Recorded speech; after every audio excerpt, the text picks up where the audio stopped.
ഈ സ്ഥലത്താണ് നമ്മുടെ ആൾക്കാര് ഡാൻസ് ചെയ്തുകൊണ്ടിരുന്നത് രാത്രിക്ക്. അപ്പൊ ആ സമയത്ത് പാതിരാത്രി വരെ കട്ടേർ സിംഗ് എന്ന് പറഞ്ഞ കാറ്റഗിസ്റ്റും അവർക്ക് ലൈറ്റൊക്കെ കാണിച്ചു കൊടുത്തോളൂ. പെട്രോൾ മാക്സ്, നമ്മുടെ നാട്ടിലെ പെട്രോൾ മാക്സ് ഇങ്ങനെ ലൈറ്റ്, ഇവര് പമ്പ് ലൈറ്റ് എന്ന് പറയും, അങ്ങനെ നിന്നു. അത് കഴിഞ്ഞ് അവന് ചാർസുകൂടെ റീജിയണൽ പാസ്റ്റ് സെന്ററിൽ പിറ്റേ ദിവസം പോകേണ്ടതാണ്. ആ കാരണം അവനും അച്ഛൻ്റെ അടുത്ത് പോയി കിടന്ന് ഉറങ്ങി. അപ്പം ഇവര് ഡാൻസ് കളിച്ചൊരു പാതിരാത്രി കഴിയുന്ന സമയമായപ്പം ഈ നിൽക്കുന്ന മരം കണ്ടോ, ഈ മരത്തിന്റെ അവിടെ ആൾക്കാർ കുറച്ച് പേര്, ഒരു 10-15 പേരുണ്ടായിരുന്നു. നമ്മുടെ ആൾക്കാരും 10-15 പേരെ ഉണ്ടായിരുന്നുള്ളൂ. അവരവിടെ വന്ന് നിന്നു. എന്നിട്ട് ഇങ്ങോട്ട് ഒരു പയ്യൻ, ഒരു 10-12 വയസ്സുള്ള ഒരു പയ്യൻ വന്ന് ഇവിടെ നോക്കി. എന്നുവെച്ച് അവൻ അങ്ങോട്ട് തിരിച്ചു പോയി കഴിഞ്ഞിട്ട് അവർ ഗ്രൂപ്പായിട്ട് വന്നു. അപ്പൊ വരുന്ന സമയത്ത് ഇവര് അമ്പും വില്ലും വടിയൊന്നും കാണിക്കുന്നില്ല. പിന്നെ സെപ്റ്റംബർ 1-ാം തീയതി നൈറ്റും മഴയും ഭയങ്കര ഇരുട്ടുമല്ലേ. മഴയെന്ന് പറഞ്ഞാൽ അത്ര മഴയില്ലെങ്കിലും മഴക്കാറും ഇരുട്ടുമല്ലേ, നല്ല രാത്രിയല്ലേ. അപ്പൊ ഇവര് ടോർച്ചൊക്കെ ആയിട്ടാ വന്നത്. അപ്പം തലയിലൊക്കെ കെട്ടിയിട്ടുണ്ട്, ചിലരൊക്കെ ഹാഫ് പാൻറ്റൊക്കെ ഇട്ടിട്ടുള്ളൂ.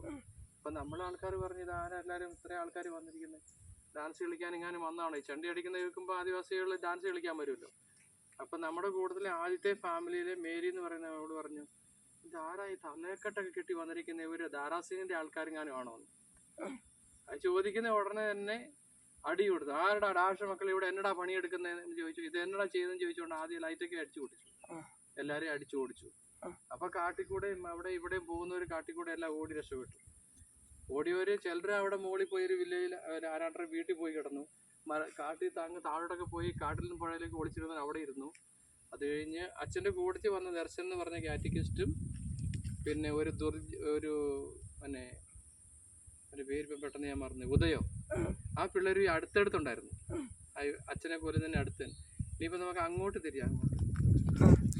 ഇതാണ് ഇപ്പം ഇവിടെ നമ്മളൊരു ഒറ്റ തൂണ് കണ്ടോ, ഒരു ചെറിയ തൂണ് നിൽക്കുന്ന കണ്ടോ, അത് അന്നത്തെ അച്ഛൻ്റെ ഇവർക്ക് പള്ളിയിൽ നിന്നും നമുക്ക് പറയുന്നത് ഒരു വീടായിരുന്നു, ഒരു കുടില്.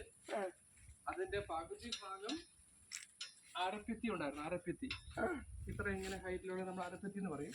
ബാക്കിയുള്ളത് ഇങ്ങനെ മരത്തിന്റെ കൊമ്പുകൾ വെച്ച് ഇങ്ങനെ കുത്തി നിർത്തിയിട്ട് അതിൽ ഇടിച്ച് പറഞ്ഞിട്ട് വീട് പോലെ. അപ്പൊ അതിന്റെ ഉള്ളിലാണ് ഇവരുടെ സാധനങ്ങളൊക്കെ വെച്ചിരുന്നത്. ആ വീടിന്റെ ഒരു തൂണാണ് ഈ കാണുന്നത്.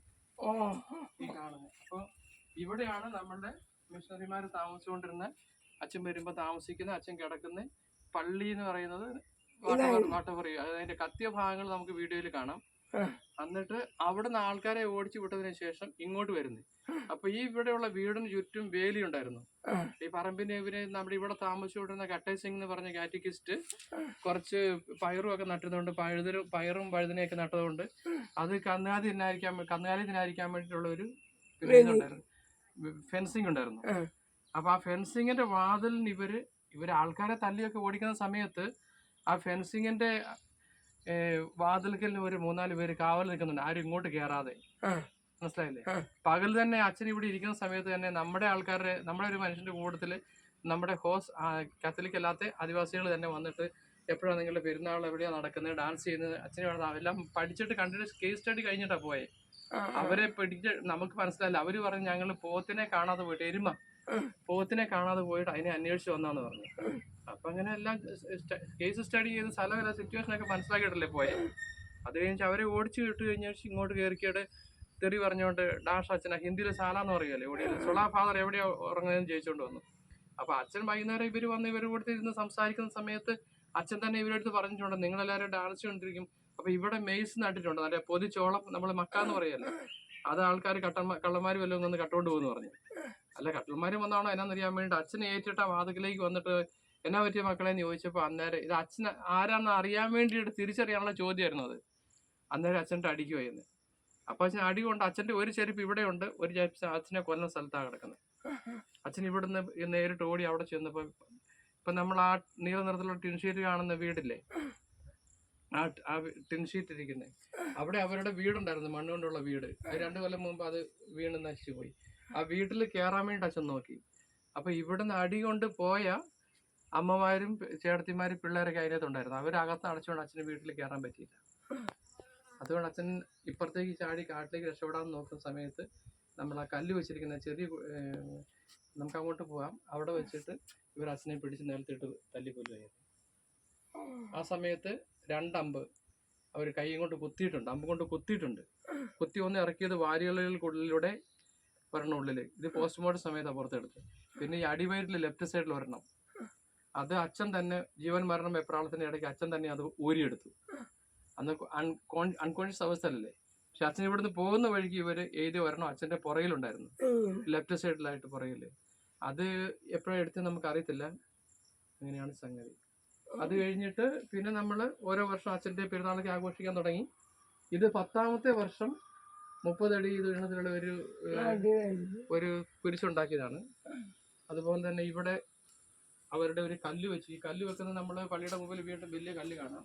ഇതിൽ എഴുതിയിരിക്കുന്നത് ധർമ്മസഹിതങ്കരോ ജ്വരാരുധിരോ ഒട്ടെ മൊഡലീര ബീജോ.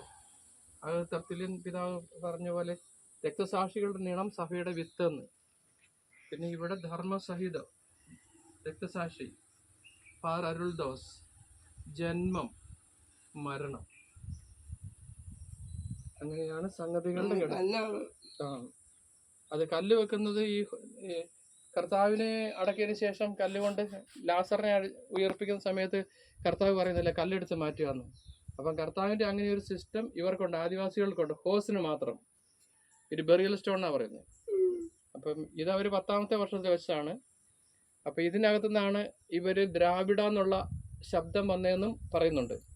അതായത് ദിരി ബിഡ് എന്നാണ് പറയുന്നത്. ചില സ്ഥലങ്ങളിലൊക്കെ പിന്നെ ആൾക്കാരുടെ പേരിൽ അവരോരോ കല്ലുകൾ കൊത്തി നിർത്തും. ദിരി ബിഡ് എന്ന് പറഞ്ഞാൽ കല്ല് കൊത്തി നിർത്തുകയാണ്. ആ ദിരി ബിഡിൽ നിന്നാണ് ദ്രാവിഡ എന്ന് വന്നത്.